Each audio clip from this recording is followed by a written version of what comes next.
Bonjour à tous, merci de nous rejoindre pour cette édition à la une de ce mercredi 13 juillet. Vous regardez le Tour de France sur toutes les coutures, mais connaissez-vous l'équipe qui rend possible ce direct? Hier, nos journalistes sont allés à la rencontre de ces techniciens hors pair à Megève dans la ZT, la zone technique du Tour. Vous verrez quelles technologies leur permettent d'assurer cette retransmission sportive partout dans le monde. Et puis, nous montrons à bord des Dragons H145, les nouveaux hélicoptères de secours de la sécurité civile de Haute-Savoie. Ils sont équipés de quelques innovations qui faciliteront le travail des secouristes. Alex Gontier nous embarquera dans quelques instants dans l'un de ces rutilants. Mais avant de commencer ce journal, les résultats d'abord de cette 11e étape du Tour de France. Aujourd'hui, le peloton était parti d'Albertville en début d'après-midi pour franchir 4 grandes difficultés de haute montagne. Les lacets de Montvernier, nous vous en parlions hier, le col du Télégraphe, le Galibier pour arriver enfin au col du Granon. Et c'est finalement le Danois Jonas Vingegaard qui a fait vaciller le résultat de cette 11e étape. Il est non seulement le vainqueur de cette étape, mais aussi le nouveau maillot jaune. Il l'a récupéré au passage grâce à quelques minutes d'avance. Le Colombien Nairo Quintana le suit de près d'1 minute tout pile après son arrivée et le Français Romain Bardet prend la 3e place et par la même occasion la 2e place du classement général. Et que serait le Tour de France sans ses supporters venus soutenir leurs coureurs favoris? Lucas Ruche était sur place pour nous partager cette ambiance indescriptible du bord des routes reportage. C'est l'un des endroits qui a fait la renommée du Tour de France. Le col du Galibier, cette année encore, emprunté par les coureurs. C'est la 62e fois que la Grande Boucle gravira ce col de 17,7 km d'ascension, ce qui fait du Galibier le col le plus emprunté de l'histoire du Tour. Supporters locaux comme étrangers, ils se sont tous déplacés ici pour vivre un moment désormais mythique. Ouais, c'est une ascension sur laquelle on a vu tous les grands grimpeurs. On a vu Hinault, on a vu Indurain, on a vu Van Impe, on a vu les Belges, les Espagnols. Tous sont passés au sommet à un moment donné, donc c'est une ascension. Il y a des gens qui viennent de l'autre bout du monde pour la faire, donc c'est toujours un moment sympa. Le Galibier, pour moi, c'est un col qui est très réputé par sa difficulté notamment. Et c'est pour ça qu'on s'est installé dans le Galibier. Si certains ont verrouillé leur place bien à l'avance, d'autres sont montés dans la journée sur leur vélo, goûter à l'effort de cette ascension hors catégorie.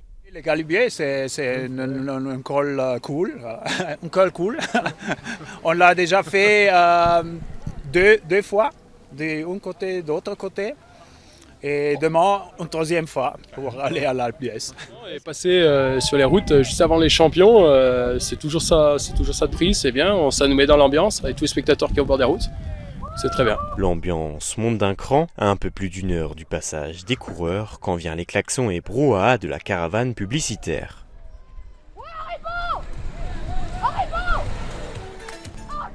Évidemment, tous ces supporters ont gardé de la voix pour encourager quelques minutes plus tard leurs champions, les cyclistes du Tour de France.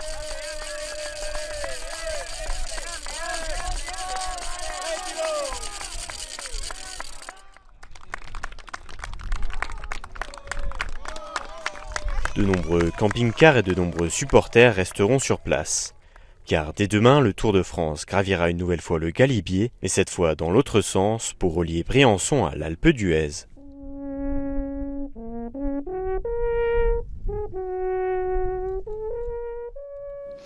Et on continue avec le Tour de France avec la découverte à présent de la fameuse ZT, la zone technique du Tour. Une véritable fourmilière où se côtoient chaque jour près de 2500 personnes. Ensemble, ils assurent le direct de la Grande Boucle à travers une centaine de chaînes de télévision dans le monde, dans 190 pays exactement. Découvrez les coulisses de ce véritable village technique où sont mis en œuvre les meilleurs outils de retransmission internet et télévisuelle. Sébastien Germain et Lucas Ruche. Bienvenue dans la zone technique du Tour de France, véritable centre névralgique de l'épreuve en matière de diffusion télé, radio ou de transmission de flux internet. Ici, cohabitent chaque jour près de 2500 personnes pendant les 3 semaines que dure la Grande Boucle. Un chiffre peut résumer à lui seul l'immensité de la ZT comme on l'appelle ici.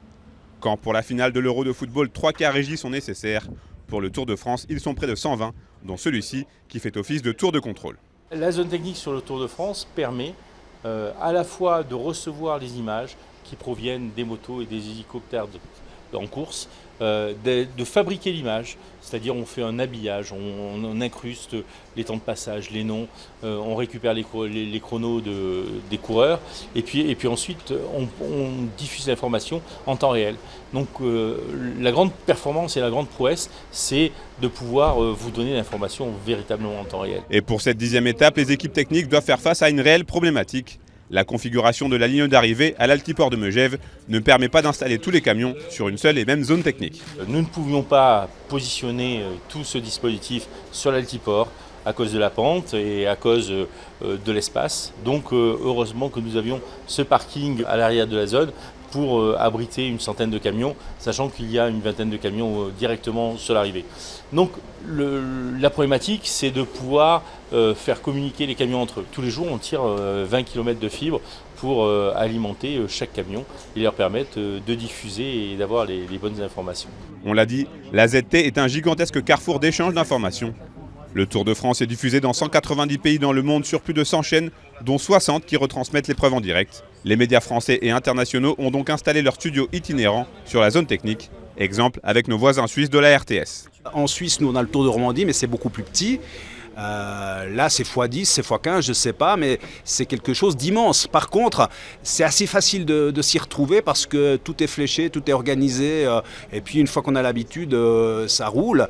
C'est important quand on arrive aussi avant l'étape d'aller repérer un peu les endroits clés, la zone mixte où on va faire les interviews, le podium, etc. pour ne pas perdre de temps parce qu'à l'arrivée des étapes, c'est là qu'il faut être efficace et pouvoir atteindre les coureurs le plus vite possible. Si cet endroit quelque peu hors du temps fonctionne à plein régime la journée pendant chaque étape, il consomme énormément d'électricité. Mais là aussi, le site se singularise, il est entièrement autonome grâce à ces immenses groupes électrogènes qui pourraient alimenter en énergie un village de 3500 habitants. On le voit, la zone technique du Tour est donc un lieu indispensable au bon fonctionnement de la compétition. Et tout ce beau monde va continuer d'arpenter la France malgré certaines contraintes jusqu'au dimanche 24 juillet à Paris pour la dernière étape.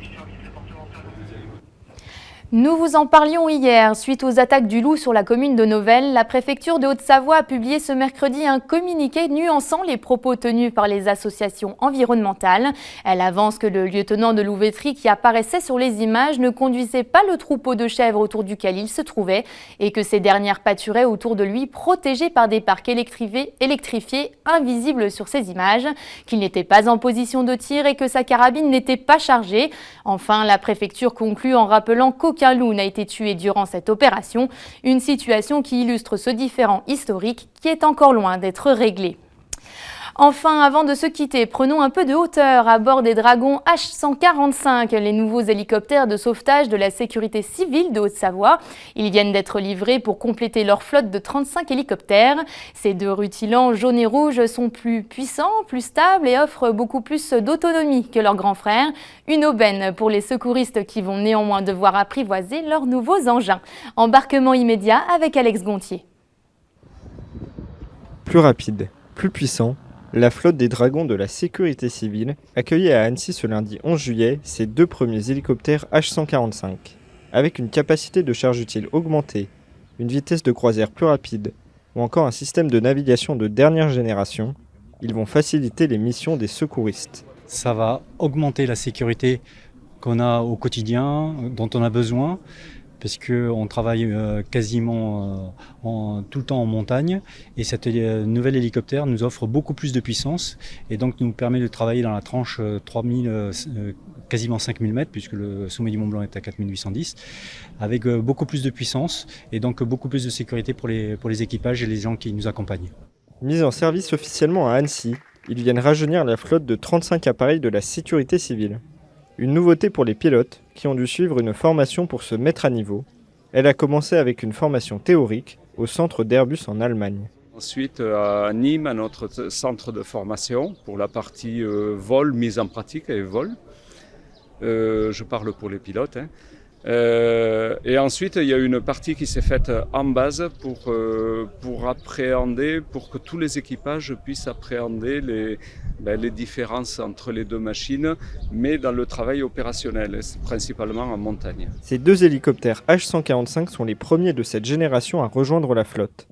Ils sont affectés sur les bases d'Annecy et de Grenoble, tout sauf un hasard, étant donné la configuration de notre territoire. On a un département avec une énorme population touristique Et cet appareil, en termes de stabilité sur les opérations en haute montagne, en termes de puissance, pour monter en altitude, en termes de capacité de levage, apporte un bond en avant technologique très important par rapport aux appareils actuels. Ce sont des pilotes de la Haute-Savoie qui ont mis au point pendant 6 mois et aujourd'hui c'est la mise en service officielle, donc on est très heureux que ce soit pour la Haute-Savoie en premier. La flotte de dragons de la sécurité civile devrait gagner en efficacité, elle qui a réalisé plus de 18 000 missions en France en 2021. De nouveaux H145 devraient les rejoindre en décembre 2022.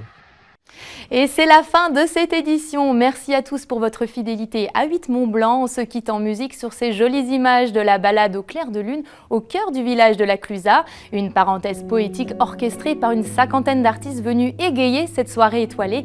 Ils ont enchanté près de 6000 personnes grâce à leur curieuse facétie. Tout de suite, la météo de Thierry Paulme, juste après votre émission Panorama consacrée aux vins de Savoie présentée par Victoria Lopez. Merci à toute l'équipe pour sa réalisation. Demain, c'est le 14 juillet. Exceptionnellement, il n'y aura pas de JT et vendredi, vous retrouverez un journal tout en images. On vous souhaite une très belle soirée sur 8 Mont-Blanc et je vous dis à très vite sur notre antenne.